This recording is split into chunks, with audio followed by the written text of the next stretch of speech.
예, 오늘 저에게 주신 하나님의 말씀입니다. 사도행전 23장 23절에서 35절 말씀입니다.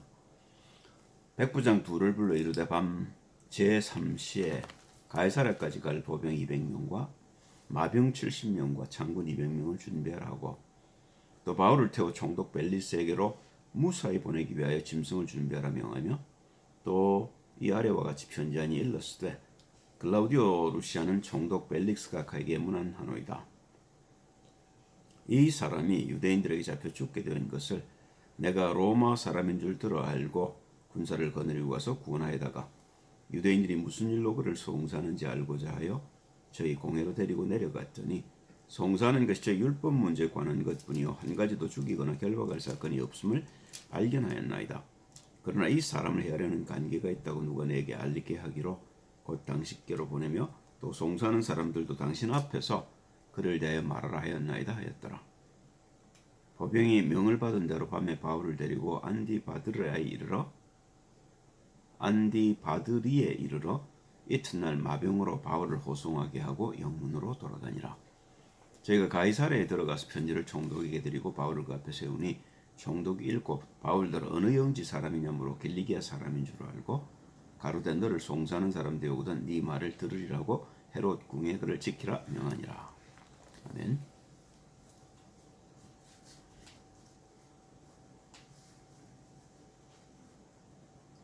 서론입니다. 하나님은 지금도 하나님의 계획을 이루고 계십니다.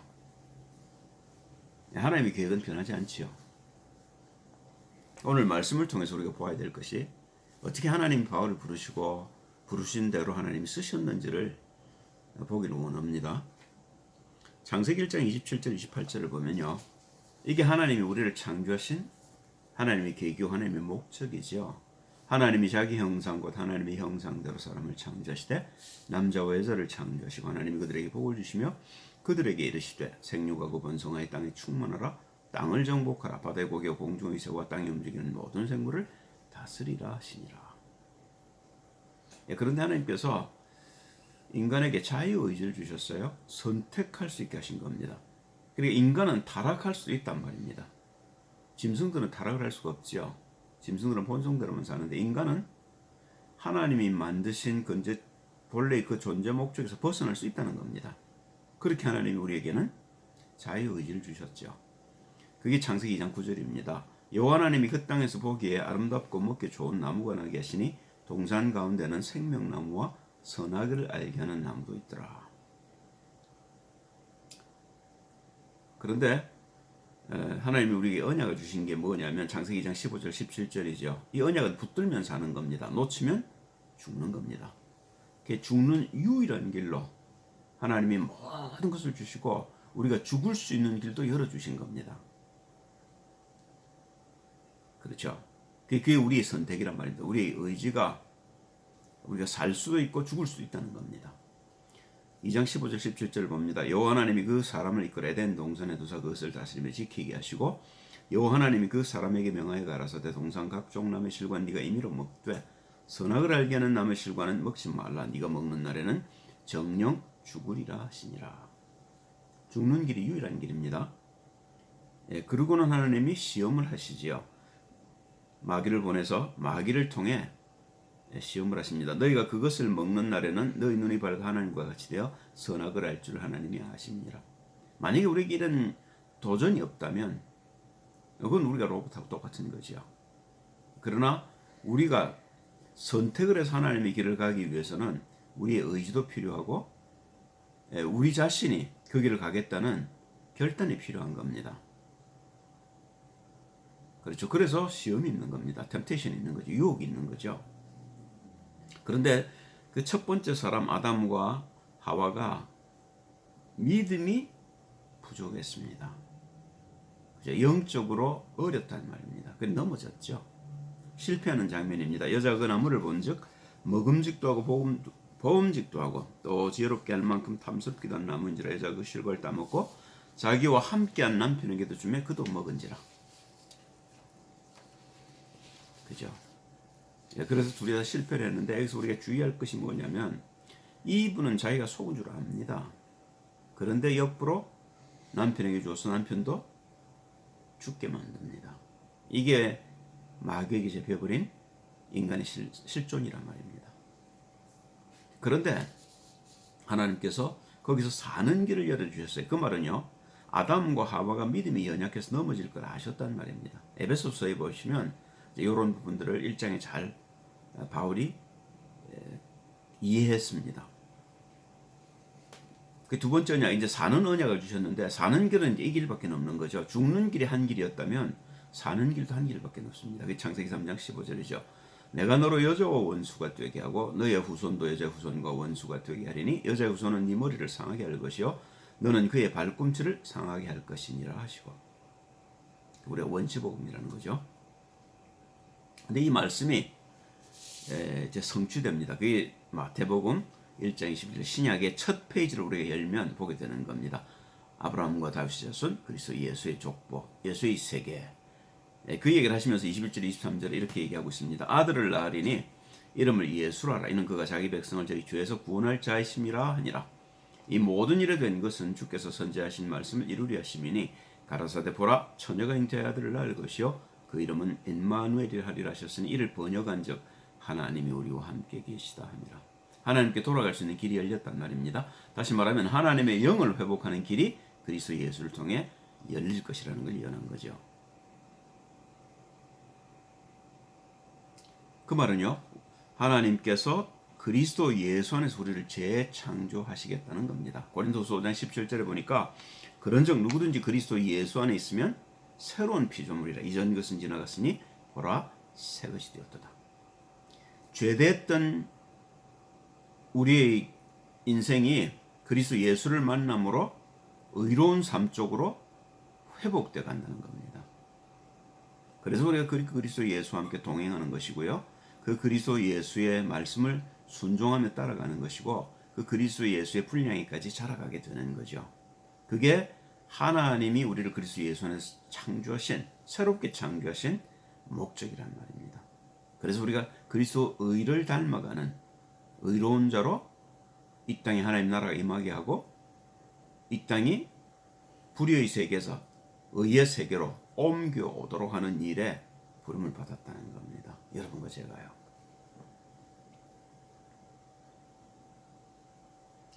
마태복음 3장 14절 17절을 보면 주님이 직접 이 길을 보여주십니다. 요한이 말려 가로되 내가 당신에게 세례를 받아야 할 터인데 당신이 내게로 오십니까? 예수께서 대답하여 가라사대 이제 허락하라. 우리가 이와 같이 모든 의를 이루는 것이 합당하니라 하신데 이에 요한이 허락하는지라. 예수께서 세례를 받으시고 곧물에서 올라오실새 하늘이 열리고 하나님의 성령이 비둘기같이 내려 자기 위에 임하심을 보시더니 하늘로서 소리가 있어 말씀하시되 이는 내 사랑하는 아들이요 내 기뻐하는 자라 하시니라. 그리고는 성령의 인도를 받고 광야로 나가시고 마태복음 4장 1절에서 11절입니다. 그때 예수께서 성령에 이끌려 마귀에게 시험을 받으러 광야로 가서 40일을 밤낮으로 금식하신 후에 줄이신지라. 시험하는 자가 예수께 나와서 가로되 네가 만일 하나님의 아들이거든 명하여 이 돌들이 떡덩이가 되게 하라. 예수께서 대답하여 가라사대 기록되었으되 사람이 떡으로만 살 것이 아니요 하나님의 입으로 나오는 모든 말씀으로 살 것이라 하였느니라 하시니 이에 마귀가 예수를 거룩한 성으로 데려다가 성전 꼭대기에 세우고 가로되 네가 만일 하나님의 아들이거든 뛰어내리라. 기록하였으되 저가 너를 위해 그 사자들을 명하시리니 저희가 손으로 너를 받들어 발이 돌에 부딪히지 않게 하리로다 하였느니라. 예수께서 이르시되 또 기록되었으되 주 너의 하나님을 시험치 말라 하였느니라 하신데 마귀가 또 그를 데리고 지극히 높은 산으로 가서 천하 만국과 그 영광을 보여 가로되 만일 내게 엎드려 경배하면 이 모든 것을 내게 주리라. 이에 예수께서 말씀하시되 사단아 물러가라. 기록되었으되 주 너의 하나님께 경배하고 다만 그를 섬기라 하였느니라. 이에 마귀는 예수를 떠나고 천사들이 나와서 수종드니라. 아담과 하와는 이 시험에 실패를 했습니다. 근데 주님은 이기셨죠. 그렇죠. 세상을 이기신 그리스도 예수께서 나와서 첫 번째 하신 일이 있습니다. 그게 마태복음 4장 17절 19절이지요. 예수께서 대답하여 가라사대 기록되었을 때 아닙니다. 그 전에 제가 한 가지 더 이제 쥐고 넘어가야 될 게 있습니다. 그게 뭐냐면 그러면 예수님이 어떻게 이 일을 이기셨냐를 우리에게 보여주셨는데 그 첫째가 마태복음 4장 4절입니다. 사람이 떡으로만 살 것이 아니라 하나님이 부르는 모든 말씀으로 살 것이다. 그렇게 얘기를 하신 거죠. 그죠? 그리고 그 말씀의 검으로 마귀의 유혹을 이겼다는 겁니다. 이 아담에게는 이게 없었던 겁니다. 그렇죠. 그래서 아담이 실패했던 겁니다. 두 번째 이제 그 돌로 그 성전 꼭대기에 세우고 뛰어내려라. 시편 91편을 인용해서 천사들이 네 발꿈치가 상하지 않도록 너를 세워 주실 거 아니냐. 이게 성경을 인용해서 이제 욕을 하는데 그때 예수님의 대답이 뭐죠? 주 너희 하나님을 시험치 말라 했느니 이게 우리 자세입니다. 우리가 하나님의 말씀을 받는 자세거든요. 이 말씀에서 우리가 흔들리지 아니하면 이 말씀이 그대로 응답됩니다. 그런데 우리가 말씀을 붙들지 못하고 우리의 불신앙에 속아서 자꾸 믿음에서 떨어지죠. 세 번째 보여주신 것이 우리에게 싸움이 있다는 겁니다. 그죠? 이 싸움은요, 지금도 우리를 저주 가운데 몰고 가려 하는 요한복음 10장 10절에 말하는 우리를 속이고 죽이고 멸망시키려 온 마귀를 이길 수 있는 길, 그 싸움이 우리에게 있다는 겁니다. 뭘로 싸웁니까? 그 말씀으로 싸우고 믿음으로 이긴다는 겁니다. 이 모습을 주님 우리에게 보이시고 이대로 우리에게 살기를 요구하시는 겁니다. 그죠? 우리가 이 삶만 회복할 수 있다면 그리스도 예수를 통해서 그 제자를 통해서 일어났던 성령의 역사들이 우리를 통해서도 동일하게 일어나게 되는 거죠. 마태복음 4장 17절 19절입니다. 이때부터 예수께서 비로소 전파에 가라사대 회개하라 천국이 가까웠느니라 하시더라. 갈릴리 해변에 다니시다가 두 형제 곧 베드로라는 시몬과 그 형제 안드레가 바다에 금을 던지는 것을 보시니 저희는 어부라 말씀하시되 나를 따라오너라 내가 너희로 사람을 낚는 어부가 되게 하리라 하시니. 그죠? 예, 첫 번째 주님이 요구하시는 게 이제 제자들을 부르신 거죠. 창세기 24장 60절을 보겠습니다. 리브가에게 축복하게 가로되 우리 누이여 너는 천만인의 어미가 될지어다 내 씨로 그 원수의 성문을 얻게 할지어다. 이게 라반이 레베카를 이삭에게 시집 보내면서 하는 이야기인데요. 참 이해가 안 되지요. 그런데 보셔요. 어떻게 라반이 이걸 알았겠습니까? 리브가를 통해서 예수가 오실 거라는 겁니다. 네 씨로. 그죠? 당장은 그게 야곱이죠. 야곱이고 에서인데, 그죠? 근데 긴 세월을 두고 보면 이 씨 이게 단수입니다. Your seed 그렇게 나왔거든요. 그 단수 예수 그리스도가 네 혈통을 통해서 올 거라고 얘기하는 겁니다. 네가 그러니까 천만인의 어미가 될 거라는 겁니다. 그럼 그 씨가 하는 일이 뭐죠? 원수의 성문을 깨는 일입니다. 그럼 성문을 깨고 나면요, 그 성문에 들어가서 그 갇혀있던 자들을 끄집어내는 일은 그건 이제 여러분과 제가 해야 할 일이라는 거죠. 그게 주님이 제자를 부르시는 이유입니다. 왜냐하면 주님은 십자가를 지고 돌아가셔야 되기 때문에 그런 것이지요. 두 번째 이제 주님 우리에게 요구하시는 게 회개인데요. 회개는 뭐냐면 사도행전 26장 17, 18절에 바울이 아주 잘 기록해 놨습니다. 이스라엘과 이방인들에게서 내가 너를 구원하여 저에게 보내어 그 눈을 뜨게 하여 어두움에서 빛으로 사단의 권세에서 하나님께로 돌아가게 하고 죄사함과 나를 믿어 그렇게 된 무리 가운데서 기업을 얻게 하리라 하더이다. 이게 부활하신 주님이 바울을 부르셔서 바울에게 명한 겁니다. 네가 회개한 것처럼, 네가 어둠의 권세에 나와서 나의 백성이 된 것처럼 사람들에게 복음을 증거해서 그들이 어둠에서 나와서 내 제자가 될 수 있도록 하라는 겁니다. 그게 여러분과 저를 부르신 하나님의 소망도 같습니다. 여러분과 제가 해야 할 일도 똑같은 거지요. 여러분과 저를 제자로 부르셨고 회개를 촉구하시고 그 회개의 열매로 이제 복음 증거 되어지도록 하라는 겁니다. 그런데 한 가지 조건이 있습니다. 그 조건이 뭐냐면 누가복음 24장 44절 49절이죠. 또 이르시되 내가 너희와 함께 있을 때 너에게 말한 바 곧 모세의 율법과 선지자의 글과 시편의 나를 가리켜 기록한 모든 것이 이루어져야 하리라 하는 말이 이것이라 하시고 이에 저희 마음을 열어 성경을 깨닫게 하시고 또 이르시되 이같이 그리스도가 고난을 받고 제3일에 죽은 자 가운데 살아날 것과 또 그의 이름으로 주의 사함을 얻게 하는 회개가 예루살렘으로부터 시작하여 모든 족속에게 전파될 것이 기록되었으니 너희는 이 모든 일의 증인이라. 볼자다 내가 내 아버지의 약속하신 것을 너에게 보내리니 너희는 위로부터 능력을 입히울 때까지 이 성에 유하라 하시니라.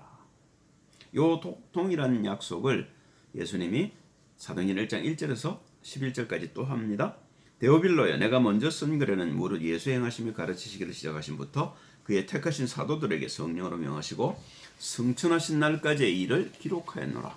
해 받으신 후에 또한 저에게 확실한 많은 증거로 친히 사심을 나타내서 40일 동안 저에게 보이시며 하나님 나라의 일을 말씀하시니라. 사도와 같이 모이사 저에게 분부하여 가라사대 예루살렘을 떠나지 말고 내게 들은 아버지의 약속하신 것을 기다리라. 요한은 물로 세례를 베풀었으나 너희는 몇 날이 못되어 성령으로 세례를 받으리라 하셨느니라. 저희가 모였을 때 예수께 묻자 가로되 주께서 이스라엘 나라를 회복하심이 이때니까 하니 가라사대 때와 기한은 아버지께서 자기의 권한에 두셨으니 너희의 알바 아니요 오직 성령이 너희에게 마시면 너희가 권능을 받고 예루살렘과 온 유대와 사마리아와 땅 끝까지 이르러 내 증인이 되리라 하시니라. 이 말씀을 마치시고 저희 보는 데서 올리고 가시니 구름이 저를 가리워 보이지 않게 하더라. 올라가실 때 제자들이 자세히 하늘을 쳐다보고 있는데 흰옷 입은 두 사람이 저희 곁에 서서 가로되 갈릴리 사람들아 어찌해서 하늘을 쳐다보느냐 너희 가운데서 하늘로 올리신 이 예수는 하늘로 가심을 본 그대로 오시리라 하였느니라. 이 약속을 지고요 베드로나 그 12제자나 혹은 예수님을 따르던 그 70인 제자들이 각오가 달랐을 겁니다. 그죠? 베드로도 사실은 부활을 안 믿었거든요. 그런데 그 부활하신 주님을 고기 잡다가 만났습니다. 베드로의 각오가 틀렸을 겁니다. 달랐을 겁니다. 베드로가 이 약속을 지고 기도 속으로 들어가죠. 그게 13절 14절입니다. 들어가 저희 유한은 다락에 올라가니 베드로 요한 야고보 안드레와 빌립 도마와 바돌로메 마테오 말표 아들 야고보 셀리오신 시몬 야고보 아들 유다가 다 거기 있어 여자들과 예수의 모친 마리아와 예수의 아우들로 더불어 마음을 같이하여 전혀 기도에 힘쓰니라. 그죠? 이게 대단히 중요합니다. 어떻게 열흘 동안 기도를 하겠습니까? 그죠? 그러나 베드로는 이제 부활하신 주님 주신 약속을 생명처럼 붙든 겁니다. 오직 한 길, 그죠? 천국 열쇠를 들고 하나님 나라에 들어가기 위한 기도가 이제 시작된 거죠. 응답이 왔습니다. 그게 사도행전 2장 1절이죠.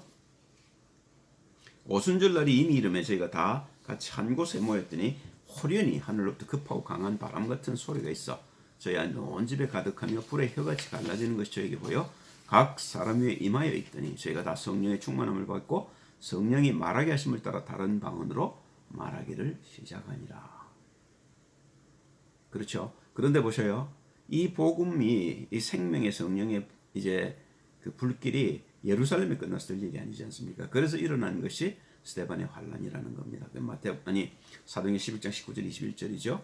때 스데반의 일로 일어난 환란을 인해 흩어진 자들이 베니게와 구브로와 안디옥까지 이르러 도를 유대인에게만 전하는데 그 중에 구브로와 구레네 몇 사람이 안디옥에 이르러 헬라인에게도 말하여 주 예수를 전파하니 주의 손이 그들과 함께 하시매 수단 사람이 믿고 주께 돌아오더라.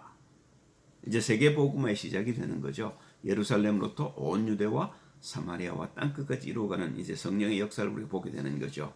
사도행전 9장 10절에 보면 그때 다메섹에 아나니아라는 제자가 있더니 주께서 환상 중에 불러 가라사대 아나니아야 하시거늘 대답하되 주여 내가 여기 있나이다 하니.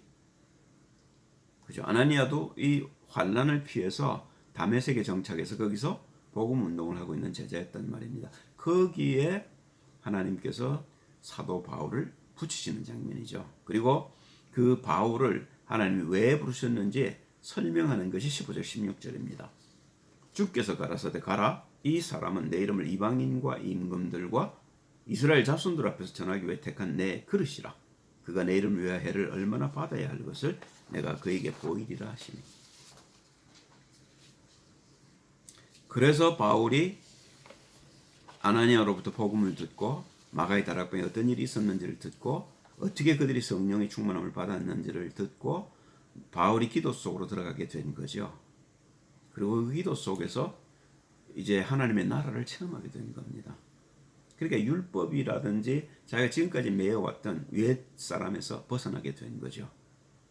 그러니까 마가의 다락방에는 없었습니다만은 마가의 다락방에 임하셨던 주의 성령이 바울에게도 임한 거죠. 그래서 바울이 바로 다메섹 회당에 들어서 복음을 전합니다마는 돌로 치려고 들고 죽이려고 드니까 예루살렘을 피해서 거기서도 복음을 전하는데 똑같은 일이 일어나지요. 그러니까 제자들이 바울을 다소로 고향으로 보냅니다. 거기서 바울이 이제 성령의 조명을 받고 말씀을 다시 복음으로 해석하기 시작하지요. 그리고 이제 시간이 되어졌을 적에 바나바를 통해서 하나님은 바울을 안디옥으로 불러오시고요. 거기서 13장 1절 4절에 보니까 이제 그 아시아 다른 지역으로 복음 운동할 수 있도록 성령의 보내심을 받게 됩니다. 그래서 1차, 2차, 3차 여행을 통해서 이방인들을 전도하고요. 예루살렘에 와서 유대인들에게 이제 복음을 증거하고요. 그리고 왕들 앞에 서서 복음을 증거하고 이제 마지막 가야 할 목적지 로마를 남겨놓고 있었죠. 그때 23장 11절에 주님이 바울에게 하는 이야기입니다. 그날 밤에 주께서 바울 곁에 서서 이르시되 담대하라. 네가 예루살렘에서 나의 일을 증거한 것 같이 로마에서도 증거하여야 하리라 하시니라. 그렇죠. 하나님의 말씀이 차근차근 성취되어가는 과정을 우리가 지금 보고 있는 겁니다. 그러니까 이제 누구지요? 베스도가 이제 아그리파 왕을 불러놓고 그 베스도가 이제 유대인들을 불러다가 이제 송사를 듣고 바울을 법정에 세웠는데 바울이 변명하는 말 중에 이제 이런 말을 하게 되죠. 바울이 가로되 내가 가이사의 재판자리 앞에 섰으니 마땅히 거기서 신문을 받을 것이라. 당신도 잘 아시는 바에 내가 유대인들에게 불의를 행한 일이 없나이다. 만일 내가 불의를 행하여 무슨 사죄를 범하였으면 죽기를 사양치 아니할 것이나 만일 이 사람들의 나를 송사하는 것이 다 사실이 아니면 누구든지 나를 그들에게 내줄 수 없사옵나이다. 내가 가이사께 호소하노라 한데 베스도가 배석자들과 상의하고 가로되 네가 가이사에게 호소하였으니 가이사에게 갈 것이니라 하니라. 그죠? 하나님의 계획은 반드시 이루어집니다. 그렇죠? 그리고 이런 바울을 통해서 하나님이 준비하신 것들이 있죠. 바울을 무사하게 로마에 세우기 위해서. 그게 이제 족하고 그게 천부장이고 그리고 이런 말하자면 그 변론들이죠. 그래서 베스도가 로마로 보내기로 작정을 합니다.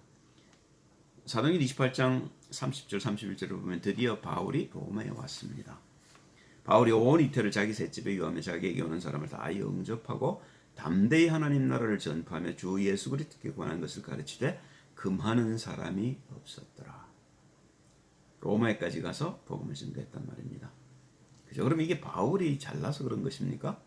아니지 않습니까? 바울을 부르신 하나님의 계획이 바울을 통해 성취된 걸 보는 거죠. 그걸 바울이 뭐라고 고백하느냐면 고린도전서 15장 10절에 그러나 나의 나된 것은 하나님의 은혜로 된 것이니 내게 주신 그의 은혜가 헛되지 아니하여 내가 모든 사도보다 더 많이 수고했으나 내가 아니요 오직 나와 함께 하신 하나님의 은혜로다. 여러분과 저를 부르시고 동일한 일을 하기를 원하시는 하나님의 은혜를 우리가 받아야 합니다. 그러면 주의 평강이 우리 가운데 임하게 되고요. 주님이 그 평강 속에서 우리를 이끌어내서 주님의 일을 이루어 가시는 겁니다. 우리는 아무것도 할 것이 없습니다. 우리는 그리스도 예수 안에서 성령의 충만함을 받기만 하면 됩니다. 그 일을 우리가 기도하면 되는 거죠. 다시 말하면 우리도 사도행전 1장 1절 11절의 말씀을 붙들고 13절 14절에 기도만 한다면 2장 1절 이후의 모든 일들이 여러분과 저에게도 동일하게 일어난다는 겁니다. 기도합니다. 할렐루야. 주님 찬양을 드립니다. 바울을 부르신 목적을 하나하나 이렇게 성취해 오신 주님의 발걸음을 보게 하신 주님께서 우리를 부르신 하나님의 소망이 어떤 것인지 우리에게도 보이시고 우리도 그렇게 인도받아서 하나님의 뜻을 이룰 수 있게 복을 주옵소서. 주 예수 그리스도의 이름으로 기도합니다. 아멘.